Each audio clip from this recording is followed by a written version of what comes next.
victim, this Epstein victim, spent hours at my house with him. He has never once been mentioned. Police chief, etc. I'm 75% there. And then down here, it says Epstein victim was at Mar-a-Lago. Trump said he asked me to resign. Never remember ever. Of course, he knew about the girls, and he asked Ghislaine to stop. Hey, big story. Epstein alleged in emails that Trump knew of his conduct. So the Democrats released, they got a hold of these emails. This is back from like 2008 or something. And well, with their chins held high, the Democrats bravely stepped up and admitted that everything is Donald Trump's fault as far as the Epstein's files are concerned. So good for them.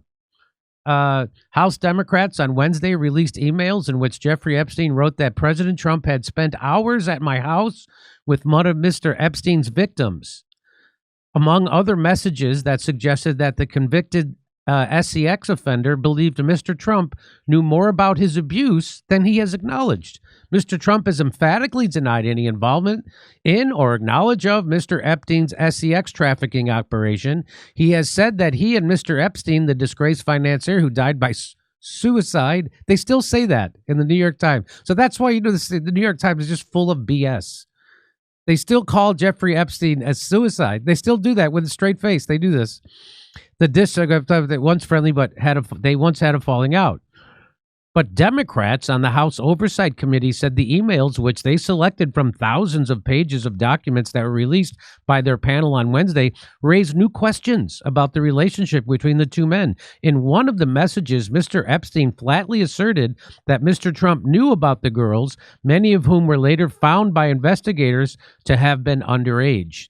In another, Mr. Epstein pondered how to address questions from the news media about the relationship as Mr. Trump was becoming a national political figure. And so here, by the way, here's the emails. Now, you can't see them. I'll show you what they say. So this is from Jeffrey Epstein, this one down here. It says, I want you to realize that that dog that hasn't barked is Trump. And then here's the victim's name. And it says, this victim, this Epstein victim, spent hours at my house with him. He has never once been mentioned. Police chief, etc. I'm 75% there. And then down here, it says, Epstein victim was at Mar-a-Lago. Trump said he asked me to resign. Never remember ever. Of course, he knew about the girls, and he asked Ghislaine to stop. So that's what people are talking about. And there's a little bit more. So down here, here it is. It says, I hear CNN is planning to ask Trump. This is from December 15, 2015. Is planning to ask Trump tonight about his relationship with you, either on air or a scrum afterwards. So that's so Michael Wolff, the writer, says, I think you should let him hang himself. If he says he hasn't been on the plane or to the house, then that gives you a valuable PR and political currency. You can hang him in a way that potentially generates a positive benefit for you. Or if it really looks like he could win, meaning become president, you could save him, generating a debt. Of course, it is possible that when asked, he'll say Jeffrey is a great guy and has gotten a raw deal and is a victim of political correctness, which is to be outlawed in a Trump regime. So there they are admitting that he knew about the relationship, and they're trying to figure out how he should handle it, and that, hey, you might actually have something to hold over Trump's head on this. That's what they're saying. That's what's being said there. Committee Republicans swiftly identified the unnamed victim mentioned in two of the emails as Virginia Giuffre. She's the one who killed herself in April, and has said that she had not witnessed Mr. Trump participating in the SEX abuse of minors at Mr. Epstein's home. They later released unredacted versions of the emails that clearly identify Miss Giuffre. So those people that were blacked out, the Epstein victim, they're talking about Virginia Giuffre. In a statement, Caroline Leavitt, the White House press secretary, cited Ms. Giuffre's past remarks about Mr. Trump, denouncing selectively released emails meant to smear the president. Here she is. Ready? Some transparency. Why not just go ahead, release the full files on Epstein, get this all over with? This administration has done more with respect to transparency when it comes to Jeffrey Epstein than any administration ever. In fact, this administration, the Department of Justice, has turned over tens of thousands of documents to the American people. We are cooperating and showing support for the House Oversight Committee. That's part of the reason you are seeing these documents that were released today, because of the House Oversight Committee's and Republicans' efforts to get these out to the public. This administration. So that's their story, and they're sticking with it. You keep using that word transparent. I don't think you know what it means. I do not think you know what it means. There it is. The messages are certain to inflame the debate on Capitol Hill over the Trump administration's handling of the Epstein files and top officials' decision to backtrack on a promise to fully release all of its investigative materials in the case. They promise, they're not doing it. That issue, which has split Republicans and alienated some of Mr. Trump's right-wing supporters, I would say more than some. I would say a lot of them. Candace Owens, for sure, the #1 show in the world, had faded in the background and the government shutdown dragged on. But the House is set to return on Wednesday to clear legislation to end the shutdown, and attention is likely to shift back to Epstein's matter. So they haven't opened up the government or the House for a vote, and Thomas Massie says he has enough votes to compel the administration to release all the Epstein files. So that's the big news here.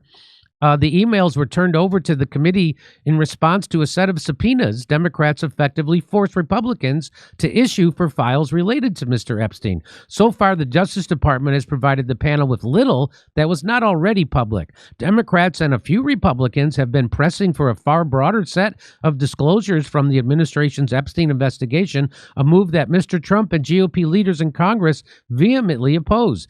The 3 separate email exchanges released on Wednesday were all from after Mr. Epstein's 2008 plea deal in Florida on state charges of soliciting prostitution, in which federal prosecutors agreed not to pursue charges.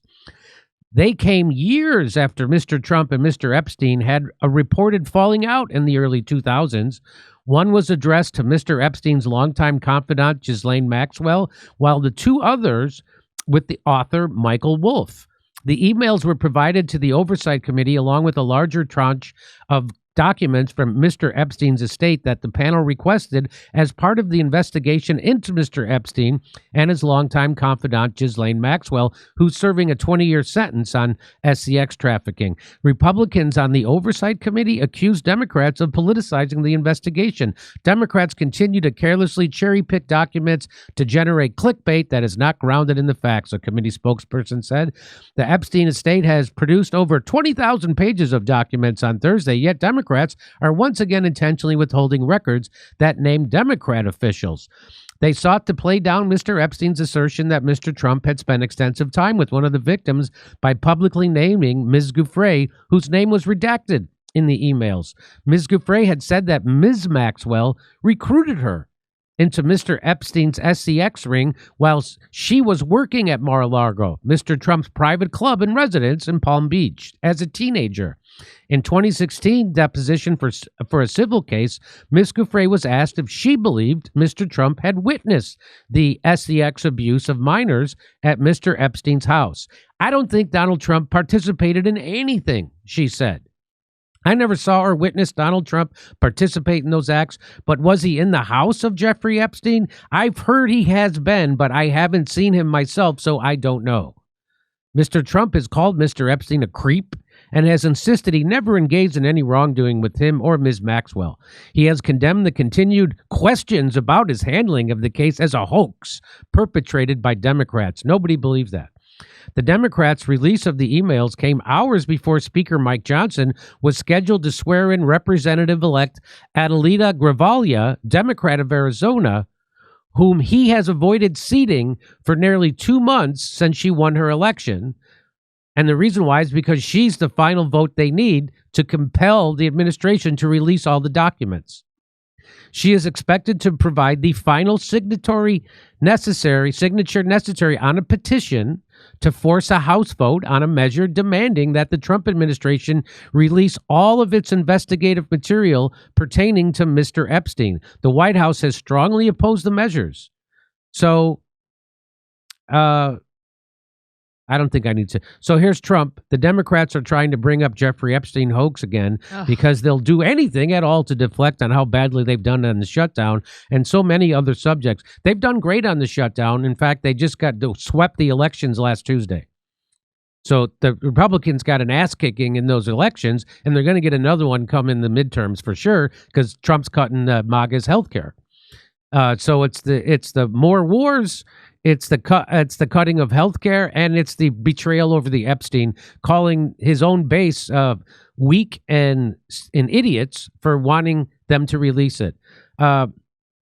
Only very bad or stupid Republicans would fall into that trap. The Democrats cost our country $1.5 trillion with their recent antics of viciously closing our country, while at the same time putting many at risk, and they should pay a fair price. There should be no deflections to Epstein or anything. So he doesn't want anybody talking about Epstein. He wants you to talk about everything else except Epstein. And any Republicans involved should be focused only on opening up our country and fixing the massive damage caused by the Democrats. Kyle Griffin says the White House confirms Trump officials tried to convince Lauren Boebert. She's also on board with signing that petition by Thomas Massie to force the administration to release all the Epstein files. So they admitted that they were trying to convince Lauren Boebert to drop her support for the Epstein file discharge petition. Once Adelita Gravalia is sworn in this afternoon, majority support will be reached, and that discharge petition on that so that petition's going to go forward, it looks like. And I don't know if they were able to convince Lauren Boebert, but maybe they were. But as it stands right now, Thomas Massie looks like he's going to get his way, and they're going to compel and force the administration to release those documents. I have a feeling they're going to find a way not to release them. Just like the FBI was compelled by a court twice to release the Seth Rich computer documents, what they found, and they said no. I have a feeling that Donald Trump is going to say no to this also. So we'll see. But that's the big story today. Emails from Jeffrey Epstein saying that Donald Trump was aware of the girls. Come see us in Australia. Second show's added in Melbourne, Sydney, and Brisbane. We'll see you in Burbank, California, the day after Thanksgiving. It's a Friday. And then Pottstown, Pennsylvania, December 6th. Plus, January 11th, we're going to be in Waikiki at the Blue Note. Tickets not available yet for them, but go to jimmydore.com for a link for all the other tickets.